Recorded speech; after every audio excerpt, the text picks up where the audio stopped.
kemandirian dan kodrat.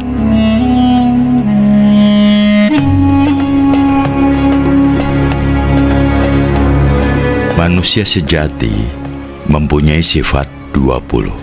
Wujud, kidam, dan bako adalah hak bagi manusia sejati. Manusia dapat disebut hidup sejati bila dia dapat mengekspresikan dirinya, tidak dikuasai oleh orang lain. Bahwa di dalam hidup ini, manusia berinteraksi dengan yang lain. Itu merupakan kodratnya. Tapi manusia tidak boleh saling menguasai dalam kehidupan ini.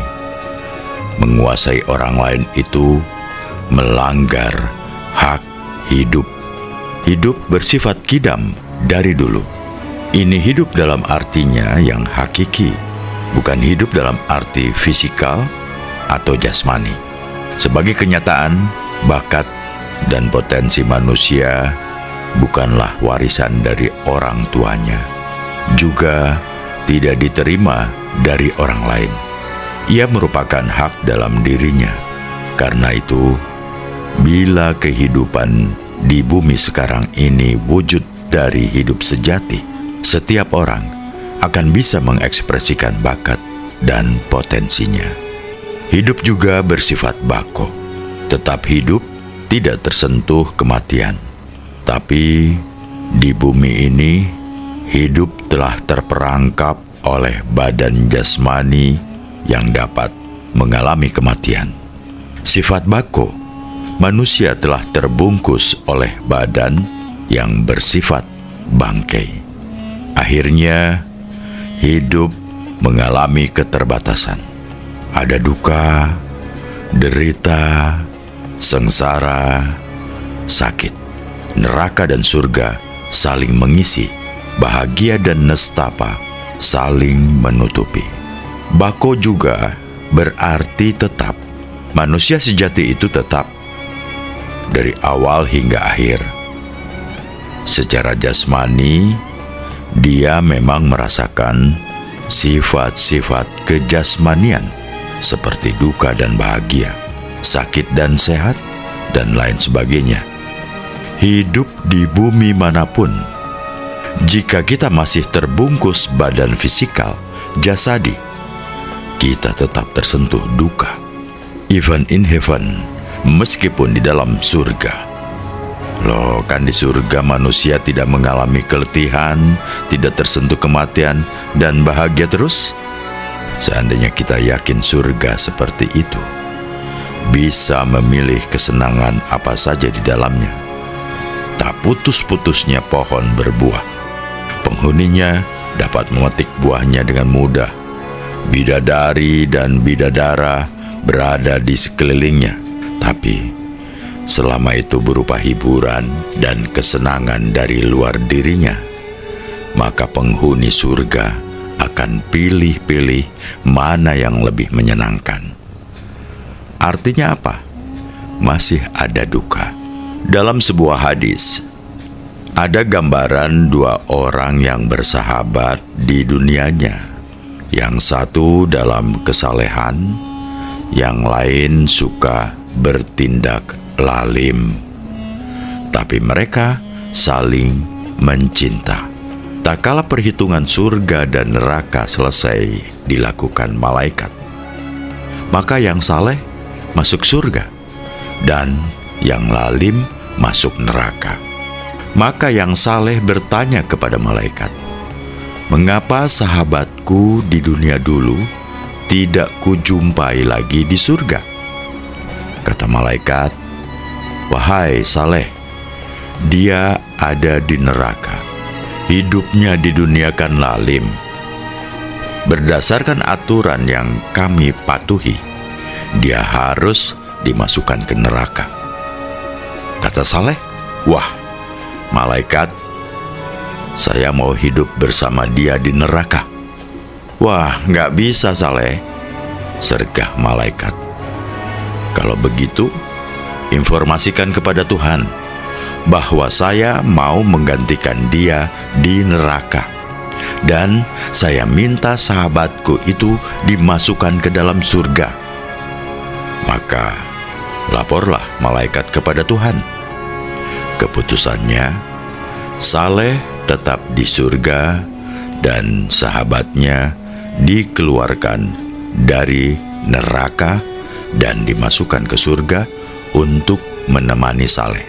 Isi hadis tersebut senada bunyi hadis yang diriwayatkan oleh Bukhari dan Muslim yang berasal dari sahabat Ibnu Mas'ud. Seseorang akan bersama dengan orang yang dicintainya. Nah, ternyata seseorang yang sudah berada di alam surgawi masih merasakan duka.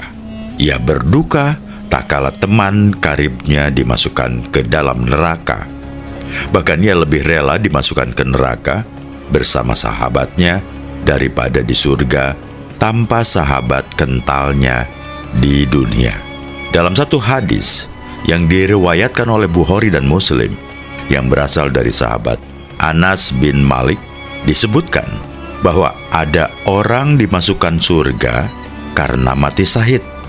Tapi di surga dia minta dikembalikan ke dunia untuk mati syahid lagi sebanyak 10 kali. Ternyata orang yang mati syahid tidak puas dengan surga yang dihuninya. Ia ingin surga yang lebih nikmat. Jadi jelas keterangan Syekh Siti Jenar bahwa selama diri manusia itu masih menemukan badan jasadi, ia tak bisa lepas dari duka, derita, meskipun ia telah menemukan berbagai macam kenikmatan. Manusia sejati itu bersifat bako. Ia bergeming dengan adanya bahagia dan derita di dunia, tak terpengaruh oleh duka dan sentosa. Ia menyadari bahwa dunia ini fana, tidak bako. Derita, duka, dan nestapa itu lenyap bila ia mampu menjadi manusia sejati. Di bumi senantiasa bekerja untuk memenuhi kewajibannya, tidak mau konflik, apalagi hanya konflik pandangan. Orang yang suka berebut pandangan, entah itu karena beda agama, kepercayaan, suku, ideologi, atau apapun yang bisa menimbulkan konflik, sama dengan orang yang berebut kulit tanpa isi, berebut tulang tanpa daging. Wujud, kidam, dan bako adalah hak hidup seseorang. Sifat manusia sejati berbeda dengan barang baru. Muhalafatun lil hawadis. Ia memang dilahirkan sebagai bayi yang baru. Tetapi setelah dia dewasa dan ngelakoni, mengamalkan hidup sejati, dia memang unik. Dia berbeda dengan manusia umumnya yang masih mengejar kenikmatan duniawi. Dia tidak ikut menderita bila ada bencana atau musibah. Ini tidak berarti dia tidak turut merasakan keprihatinan terhadap suatu penderitaan. Bahkan keprihatinannya terhadap sesama yang menderita sangat serius. Itu sebabnya dia melayani orang yang minta tolong tanpa pamrih. Tanpa harus berkeliling kampung dan kota, banyak orang yang berguru kepada Syekh Siti Jenar. Mereka diajar tanpa bayar. Dia sendiri bekerja sebagai petani, tetapi ajarannya tersebar sedemikian cepat tanpa fasilitas pemerintahan. Berbeda dengan sesuatu yang baru adalah kemandirian. Orang tidak dapat disebut mandiri bila masih tergantung kepada orang lain. Fisik memang bersifat baru, tapi jiwanya berbeda dengan segala yang baru. Ia tidak kepingin surga, tidak ingin dimasukkan ke dalam surga. Ia sadar bahwa hidupnya memang harus berbunga untuk memberikan madunya kepada lebah-lebah yang membutuhkannya.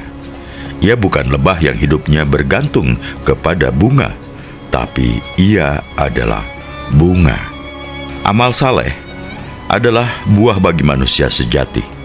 Bukan karena ingin masuk surga dia beramal saleh, juga bukan karena takut neraka. Ia yakin dan tahu bahwa tak ada neraka yang hinggap pada manusia sejati. Kesalehan adalah budi pekerti Tuhan. Manusia adalah khalifah Tuhan. Berbuat kesalehan merupakan wujud khalifah Tuhan di bumi. Tidak ada kompromi antara kesalehan dan neraka. Karena itu, tidak perlu ada yang diharapkan dan tidak perlu ada yang ditakuti. Ia berbuah, lezat, dan bergizi. Amal saleh sejati memang amal yang tumbuh dari nurani. Berbuah tanpa pamrih itu menunjukkan sanggup berdiri di atas kaki sendiri atau mandiri. Qiyamuhu binafsihi, hidupnya tidak ingin ditopang atau dibantu orang lain. Ia juga tidak mau menggantungkan hidupnya pada orang lain, apalagi membebani.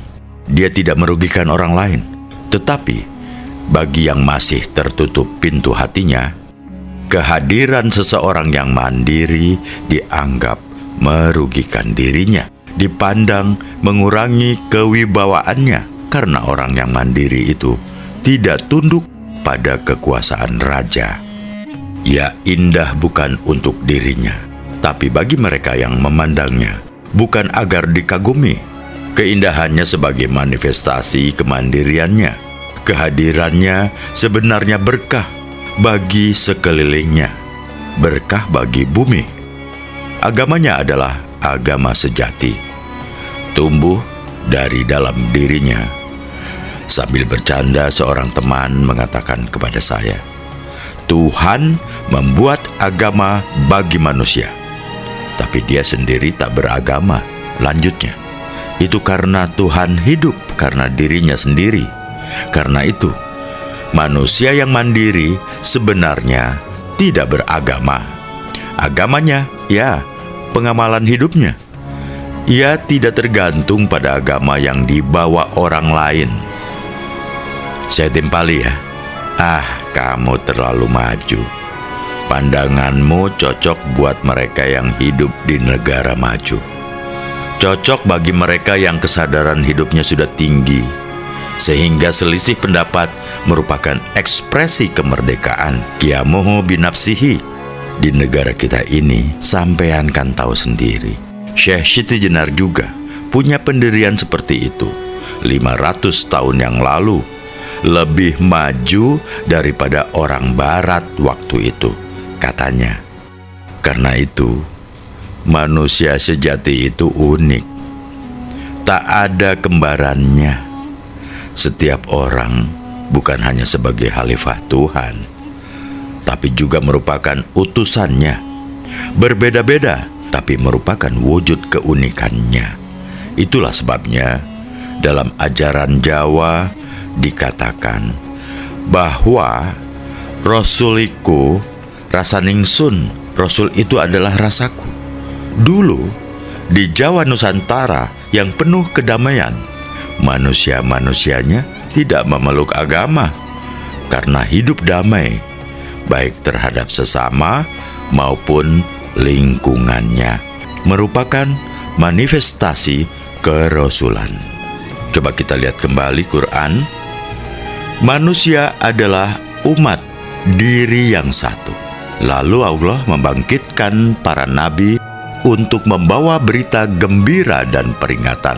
Dan para nabi itu diberi kitab dengan membawa kebenaran agar dapat digunakan untuk memutuskan perkara-perkara yang diperselisihkan. Loh, jelaskan, nabi-nabi itu diutus karena adanya perselisihan. Kalau manusianya sudah hidup penuh kedamaian, ya tidak ada utusan atau secara khusus datang kepadanya. Kalau penghuni suatu daerah itu sudah bertanggung jawab, mandiri, ya tak ada lagi kitab suci. Kitab sucinya ya ada di dalam dirinya sendiri yang disebut kitab teles, kitab basah. Dengan cara itu, manusia tidak berselisih.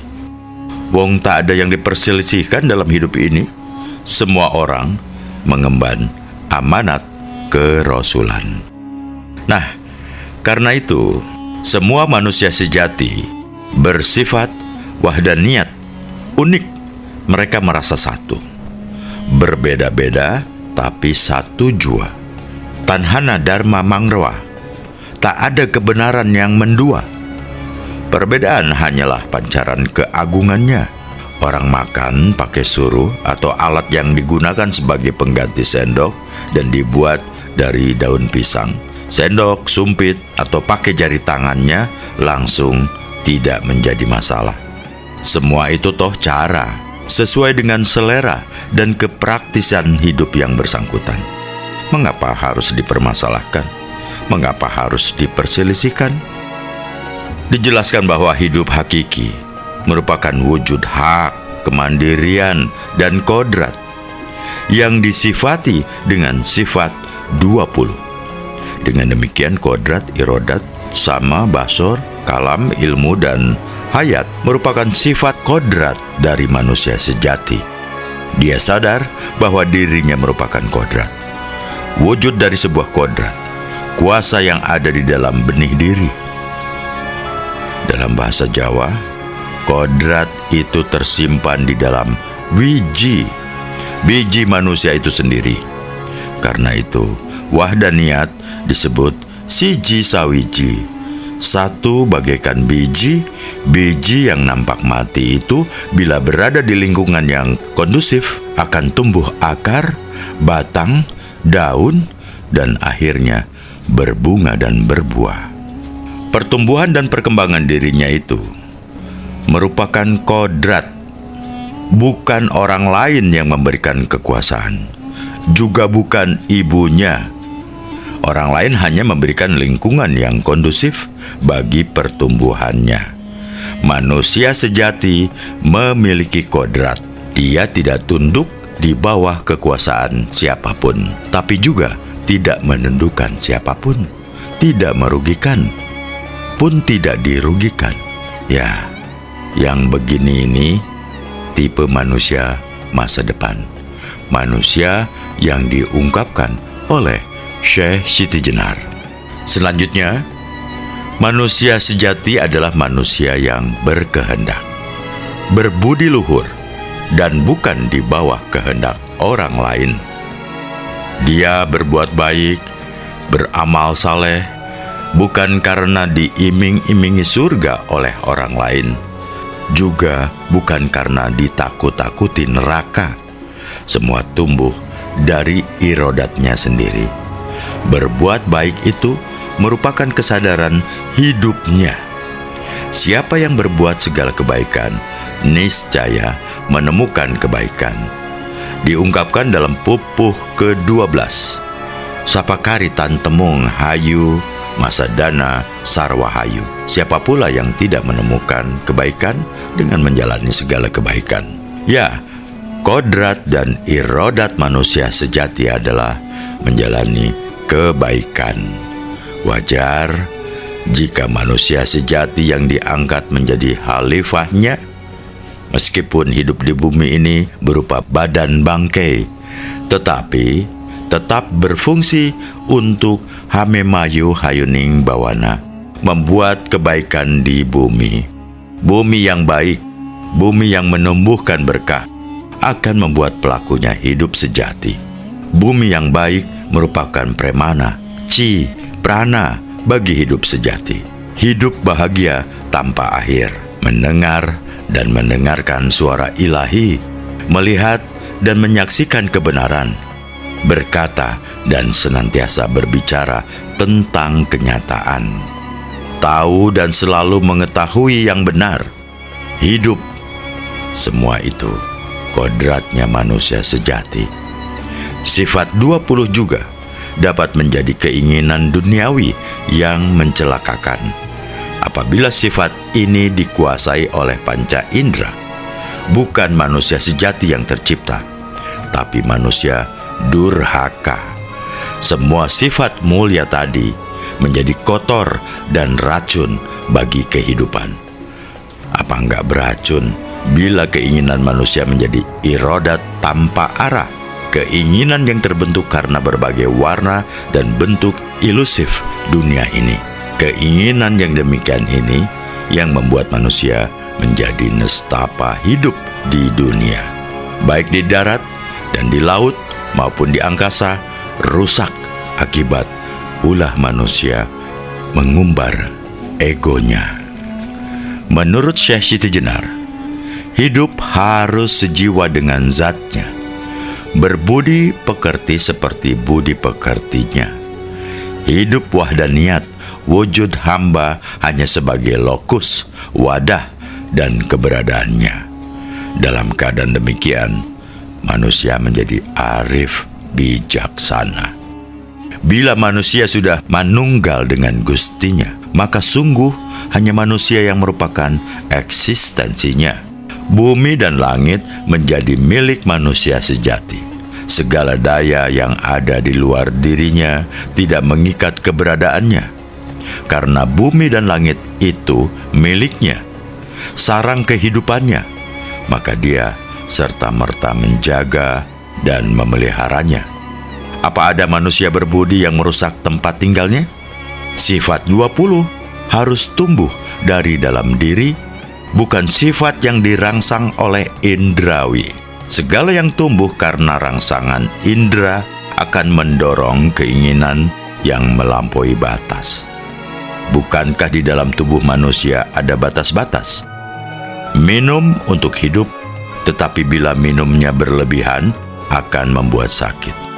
Untuk hidup manusia perlu makan, tapi kalau yang dimakan berlebihan, makanan itu menjadi racun bagi tubuh dan akhirnya membunuh jasad manusia. Orang hidup pasti punya keinginan. Sama dengan makan, keinginan diperlukan untuk hidup. Bayangkan jika orang tidak makan dan minum, tak ada energi untuk hidupnya. Tapi keinginan untuk makan dan minum itu harus tumbuh secara alami, sesuai dengan keperluan. Namun indera mendorong keinginan manusia tanpa arah dan tanpa batas. Akibatnya apa? Keinginan meracuni kehidupan manusia. Akhirnya manusia mati masih dalam belenggu keinginan. Hawa nafsu atau keinginan di luar kendali itulah yang akan menjerat kehidupan manusia di alam barzah, alam antara dua kehidupan. Hal inilah yang disebut oleh Syekh Siti Jenar sebagai neraka dunia. Orang jatuh ke dalam neraka dunia karena ditarik oleh panca indera, menuruti hawa nafsu, menuruti nafsu catur warna yaitu hitam, merah, kuning, dan putih. Dalam jumlah yang besar sekali masuk ke dalam jiwa raga. Jadi, walaupun raganya sudah hancur binasa, jiwanya masih terikat hawa nafsu, sungguh tersiksa dan merana. Lain halnya dengan manusia yang hidup di alam nyata. Dalam alam ini, manusia hidup mulia, mandiri diri pribadi, tiada diperlukan lantaran ayah dan ibu. Ia bertindak berdasarkan irodatnya, kehendaknya sendiri. Keinginan itu tidak tumbuh dari angin, air, tanah, dan api yang serba jasadi. Hidup di alam nyata, tidak ada keinginan dan harapan yang bisa menimbulkan kerusakan. Jadi, menurut Syekh Siti Jenar, hidup yang didambakan adalah hidup seperti dulu sebelum terperangkap oleh keinginan baru, yaitu keinginan duniawi. Artinya apa? Untuk dapat hidup bebas dari alam kematian, manusia harus bertekad untuk menempuh kehidupan yang abadi. Caranya harus hidup arif bijaksana, senantiasa sejiwa dengan zat yang maha luhur. Bukankah Allah dalam Al-Asma Al-Husna disebut Al-Wakil? Dia ialah yang mengurusi hamba-hambanya. Memang, jika Tuhan sudah mengurusi kehidupan hambanya, niscaya hamba itu tidak lagi tersentuh kematian.